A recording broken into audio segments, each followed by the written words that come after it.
that's about it. What's up, guys? How we doing? True Crime King back.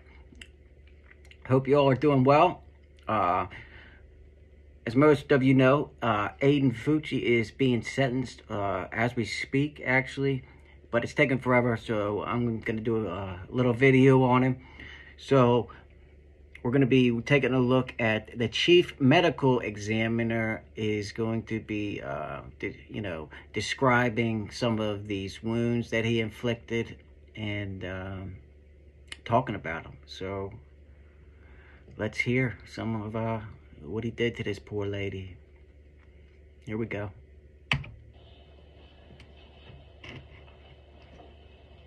If one looks at that photo, they can see the punched out portion of fat in Q as it's reflected down. The fat is directly adjacent to the incised wound that was made by the autopsy technician when they reflected the scalp back to get that fragment. That helps her orientation.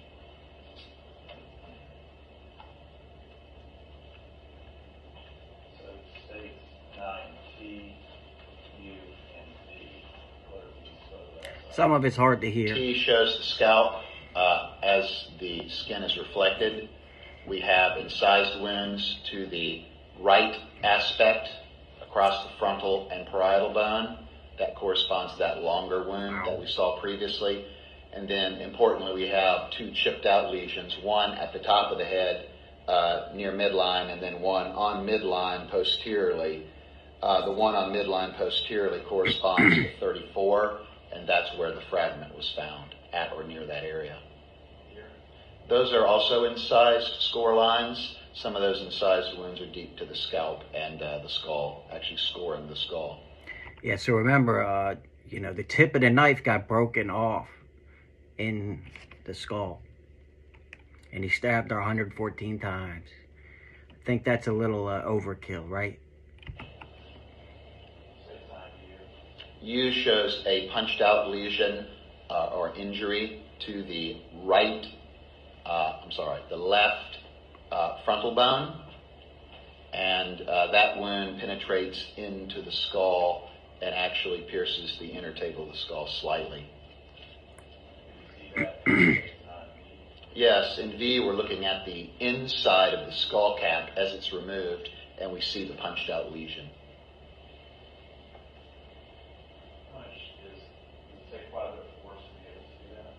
Yes, it's a significant amount of force to drive a knife through a skull. Yes, sir. Yeah. This kid weighs probably just over 100 pounds, and he was 14 when he did this, and he still was able to, get a knife through the skull. So he's got a temper, probably, right?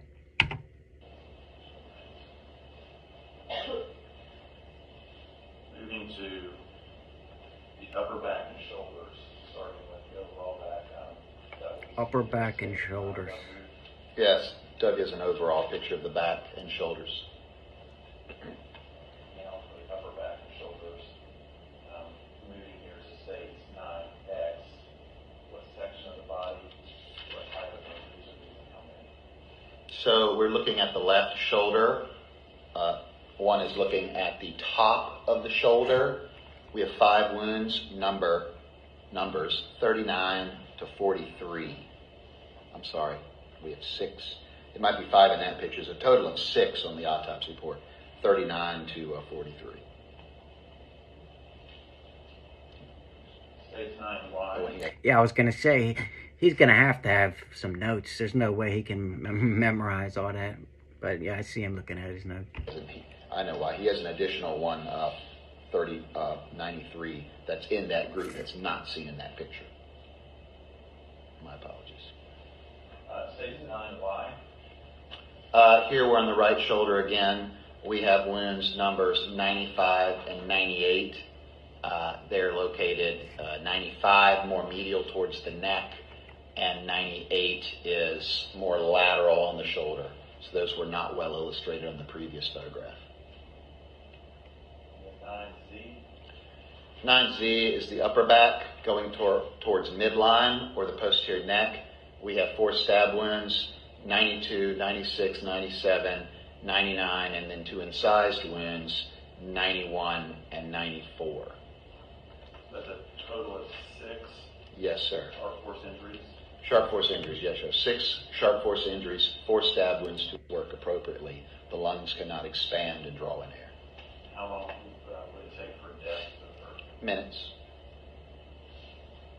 This would not be an instantaneous death. No, sir. Horrible. Going here, state 9, double C. What do we see here? Double C is an internal photograph. Here we have the left lung. Note it has 2 lobes, and the left upper lung lobe has a large horizontally oriented incised wound, stab wound. Actually, it's a stab wound, part of the stab wound. Looking carefully at the superior surface of this wound, we can see there's significant pleural hemorrhage. That is to say that the tissue of the lung was perfused with blood. There was a heartbeat when this occurred because we have deep soft tissue hemorrhage in the lung itself. Yeah, so keep this in mind when he gets sentenced. He's an animal. He's a clown. Yes, the hemorrhagic appearance confirms that. Moving here, state 9, DD. DD is the right side of the back. This is stab wound 100, and it is 100. reapproximated by hands, and the numbers there. And then, importantly, on this wound, we see a hilt mark or a handle mark. There's a rectilinear abrasion to the right-hand side. That represents the handle of the knife.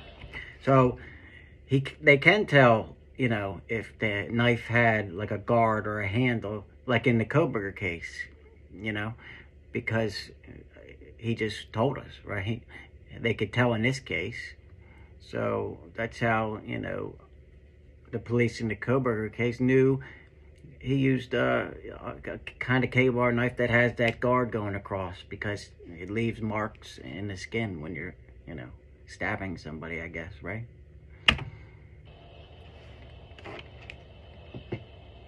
Stab wound 100, it also penetrates into the chest cavity and creates an injury in the lung, also creating blood in that chest cavity. And sorry, I'm skipping through a little bit because some of this goes a little slow.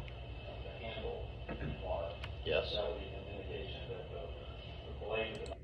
The 7th and 8th ribs and goes into the lower lobe of the right lung.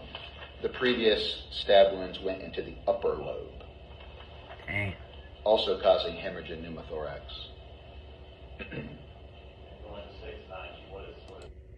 In the central core of the body, which humans reflexively protect, and that's why we have the stab wound going that direction.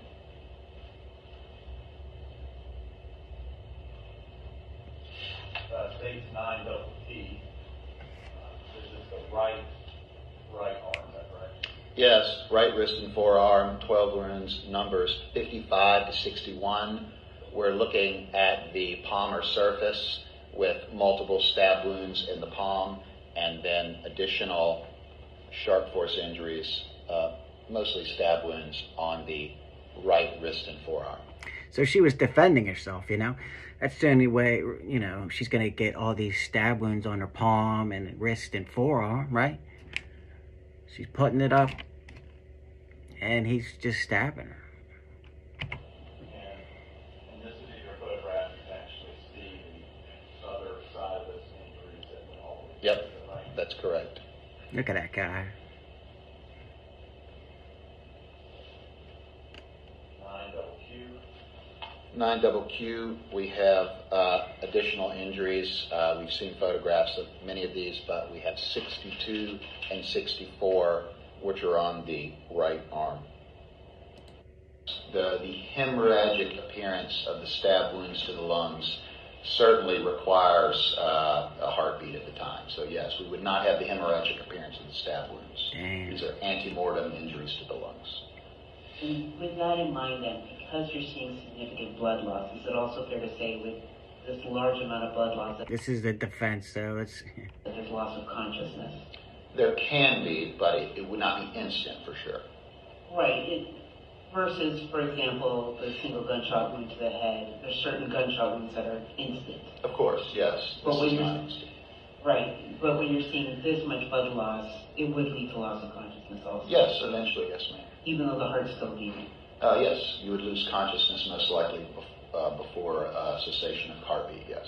What are they trying to say? If she lost consciousness, it's not as brutal of a crime? I don't understand where she's going with that, right? And then in terms of the, let me try this word, pneumothorax. Pneumothorax. Right, there were two of them. Yes, both sides, right and left. Go ahead. I'm just going to say they would have collapsed the lungs. And that would lead to loss of life. Yes. All right. I mean, think about that. Yeah, he collapsed her lungs and all kinds of shit. Think about how painful that must have been. You know. And is it fair to say because you have both of these pneumothorax, meaning one on each lung, that this collection or even the cluster of injuries would promote the loss of life in a faster time space? Faster, but certainly still not instantaneous. Right, again, the distinction being the gunshot wound to the head. Right. All right. So, in this particular instance, then, is it fair to say that you didn't see any healing of any of these injuries? Oh, no, none of these injuries would have been healing, no. Right, so this isn't a type of, this 114 didn't take a course of hours or days. Oh, no, this all happens relatively quickly. Yes, ma'am. Maybe she's trying to say that he did it and like it was like a crime of passion or something. And she's trying to say that it wasn't premeditated.